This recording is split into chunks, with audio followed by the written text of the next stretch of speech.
네, 반갑습니다.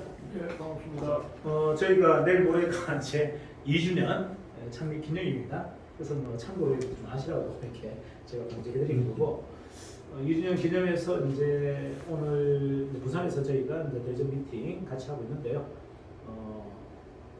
저희가 이제 대리점 상담이나 대리점 미팅을 할 때 이제 가장 중요한 게 계속 반복적인 얘기가 똑같이 돼서는 안 되고 스토리가 있어야 되는데, 오늘은 제가 기본 메인 스토리를 커피와 카페 쪽으로 좀 주로 한번 해볼게요. 커피하고 카페가 생각보다 굉장히 경쟁력이 있는데도 불구하고 그걸 여러분들이 잘 어필을 못 하시는 것 같아서 제가 한번 정리를 좀 해드리겠습니다. 일단은 이제 AP 합법을 한번 해볼게요. AP, 어프로치 합법으로. 일방적인 그냥 우리 그 교수님한테 제가 그냥 스피치 하듯이 한번 해드리고, 그걸 전체적으로 푸는 또 설명도 한번 하고 두 가지 한번 보겠습니다. 자, 일단 저희 카페 숲카페 24에 대한 간단한 안내를 좀 드리도록 하겠습니다. 숲카페 24는 그 여러분들이 보시는 거하고 전혀 달리 굉장한 경쟁력을 가지고 있는 브랜드입니다.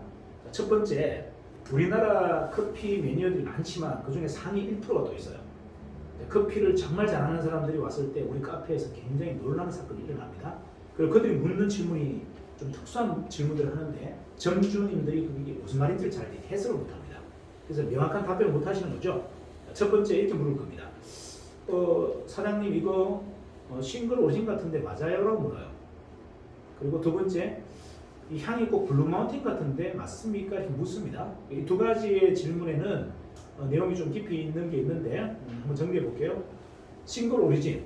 자, 커피는 생산지, 원두가 생산되는 생산 나라가 있고 지역이 있어요. 자, 예를 들면 우리가 이제 에티오피아산을 많은 사람들이 선호하는데, 에티오피아에서 나는 원두 중에 가장 인기 있는 브랜드가 에가첼 지역에서 나는 원두입니다. 그래서 에가첼을 가장 선호하고, 그 다음에 니무, 시나모 이렇게 해서 이제 구분이 되죠, 그죠? 자, 그래서 한 나라에 보통 한 5개, 6개 지역에서 커피 원두가 나요. 그래서 나라마다 한 5개, 6개, 그리고 전 세계 한 30개국이 나다 보니 커피 종류만 하더라도 거의 한 100가지가 됩니다. 원두 종류만. 정확하게 표현하자면 아메리카노만 한 100가지가 된다는 얘기죠. 자, 그런데 그런 커피를 일반 지금 커피 브랜드에서는 팔지 않습니다. 자, 그거 뭐냐면 뭐 여러 가지 그 이유가 있죠. 우리나라 사람들이 갖고 있는 커피를 좋아하는 성향이 혼합된 커피를 좋아한다는 이면도 있고, 또는 중요한 거 우리나라 사람들이 그렇게 고퀄리티 커피 맛을 좋아하지 않는다는 또 이유도 있어요. 네, 그래서 대부분이 브랜딩 커피입니다. 브랜딩이라는 것은 한 원두, 좋은 원두에다가 좀 이렇게 격이 낮는 한 3가지 원두, 4가지 원두를 섞어서 뽑는 것을 브랜딩이라고 해요. 자, 그러면 정확하게 표현한다면 이거는 그냥 믹스 커피죠. 그 커피의 원두의 특산 어떤 이런 특정 지역에 대한 향이 높고 혼합되어 있는 음료단 말이죠. 자, 이걸 또 좋아한다고 얘기하는데 사실 그렇지는 않습니다. 매니어들은 싱글 오리진을 훨씬 더 좋아하죠. 싱글 오리진이 판매하는 것은 대부분 호텔이에요. 호텔에 가보시면 여러분들 아메리카노만 한 60가지 정도 있습니다. 60가지 음료를 드실 때 대부분 그 지역을 맞출 수 있는 사람들이 매니어예요. 매니어들은 어지간한 한 50%의 지역을 다 맞춥니다. 이거 어느 나라 어느 지역이 그 음료라는 걸 다 맞추죠. 그분들이 이제 매니어고, 그분들은 평균적으로 보면 유튜브나 블로그를 다 하고 있어요. 그리고 막강한 또 그 유저를 가지고 있죠. 그분들이 어떻게 말하느냐에 따라 가지고 시장 판도가 바뀌어요. 그래서 그분들의 어떤 성향이나 그분들이 갖고 있는 니즈를 만족시키는 게 중요한데, 우리 매장에 카페 매장에 갔을 때 그분들이 놀라는 것은 첫 번째 싱글 오리진, 두 번째 블루 마운틴이라는 것을 놀라고, 특히나 맛과 향에 놀랍니다. 그래서 대부분 이렇게 물을 겁니다. 어떻게 이 고급 커피를, 호텔에서 15,000원 정도 하는 이 고급 커피를 이 무인 카페에서 1,500원에 팔 수 있느냐 라고 반문할 거예요. 그럴 때 여러분들이 명쾌한 답변은 간단합니다. 자, 원두가 아무리 비싸다 하더라도 원두가 차지하는 비중은 전체 가격의 10%가 넘지 않습니다. 자, 근데 우리가 이제 카페를 잘 보시게 되면 카페에서 가장 많은 비용이 들어가는 게 결국은 인건비, 두 번째는 임대료죠, 그죠? 자, 바리스타 한 사람의 인건비가 보통 연봉 한 4,000원 정도 합니다. 자, 그리고 알바 한 2명 쓰면 벌써 1,000만 원 정도가 비용이 들어가죠, 인건비로. 근데 저희는 무인 카페라 인건비 1,000만 원이 들어가지 않습니다.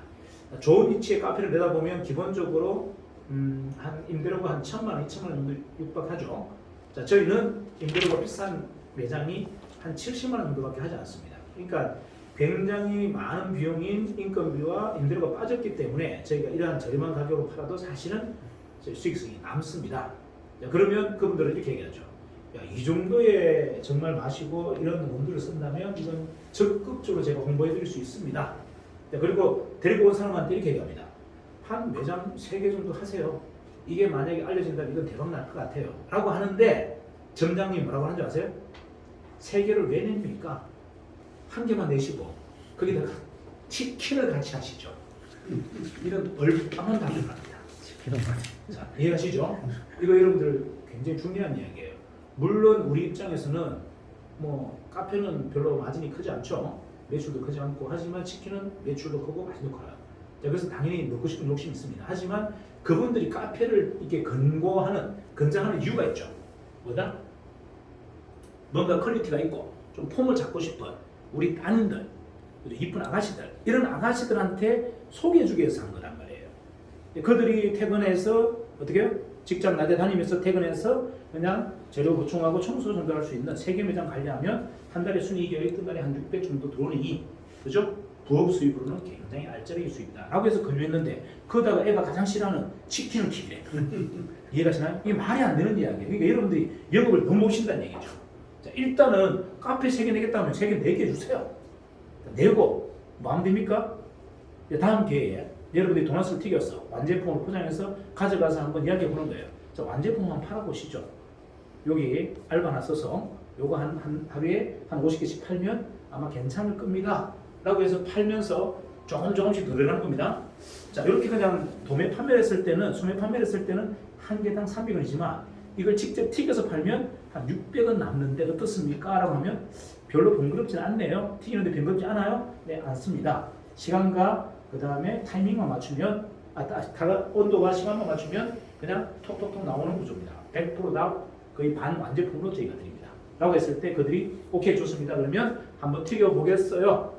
라고 해서 이제 그게 들어가고 난 다음에, 그 다음에 어떻게 해요? 옆에 매장도 인수하셔서 치킨도 한번 보실까요?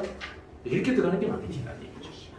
이해하시죠? 근데 여러분 욕심이 크니까 카페로 하러 온 아가씨한테 막 치킨 하라고 권유하고 분식이 맛있다고 막 돈가스 하라고 막 소개하면 이게 됩니까? 안 됩니까? 안 되죠. 그래서 마케팅은 여러분들 카페가 마케팅하기가 너무 좋은 사실 퀄리티를 가지고 있어요. 그래서 여러분 지역 안에서 가장 빨리 낼 수 있는 게 사실 카페입니다.